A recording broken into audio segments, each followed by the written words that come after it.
Hi, I'm Michelle Gordon with the Gordon Group, Keller Williams Realty, and today I am here with Bill Cole, State Farm Insurance. Thank you, Bill, for being with us today. Thank you for having me. And we're going to talk a little bit about the importance of homeowners insurance. Homeowners insurance is not something that you take your friends to your house and say, come and look at my new policy, and bring out the paper and show it to everyone how great it is. But when you need it, and you're glad it's there. I am one person who personally has suffered from a fire, and the reason why I am here with State Farm today is because of the way that they supported me and my family when our house caught fire and we had nowhere to go. So today we're going to talk about possible first-time home buyers that are renting now and what they can do to prepare and get ready for homeowners insurance. Now, Bill, should renters have renters insurance? Yeah, a big misconception with renters insurance is that people think that the apartment building that they're living in will cover their stuff if there's a loss. If their neighbor's place catches on fire and it does damage to their stuff, they have no coverage unless they have a renter's policy. The places that they're living in, a lot of apartment complexes now are requiring people to carry renter's insurance. Anybody that we talk to that is renting, because you get a good discount also if you have auto insurance and renter's insurance with the same company. What's that called, a multi-policy? Yeah, multi-policy or multi-line discount.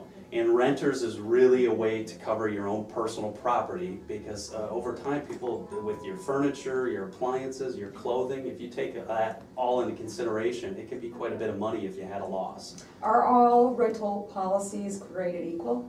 No, there's a lot of comparisons when you look at cost, of course, is one, the discount that you would get for a multi-policy, your length of time with somebody, but coverages within a renter's policy, mainly it's your personal property, and that can be covered a couple of different ways.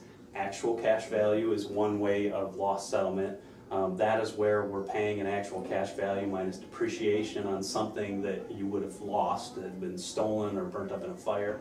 There's also replacement cost, which not all policies have replacement costs, but some renters policies do. That's where we're replacing exactly what you have, and we're either going to go out and find that replacement item for you, or we're going to reimburse you after you find that replacement item. Okay, what if I have a renter's policy and then I get ready to buy a home and I still have 6 months left on my renter's policy? What happens then? You know, the nice thing about it, some insurance companies will actually give you credit for the time that you've had the renter's policy because it's the same type of fire policy when you have a homeowner's. Also, anything you've paid towards that renter's policy, if you have to transfer it or cancel it or turn it into a homeowner's before the actual date of the policy, anything that's unearned premium would go towards that homeowner's policy, so that can help as well.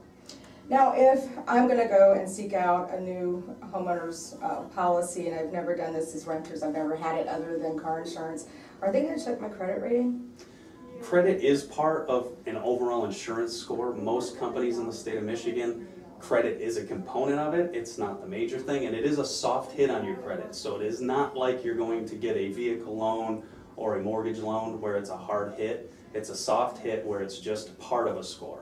Okay, so it's not going to ding my credit. No. That's what we're going to need. Soft hit, hard hit. So it's a soft hit, and it's not going to ding it. So when I'm comparing policies, you had mentioned before depreciation. There's things to look at when comparing policies. I want to look at not renter's insurance, but a homeowner's insurance.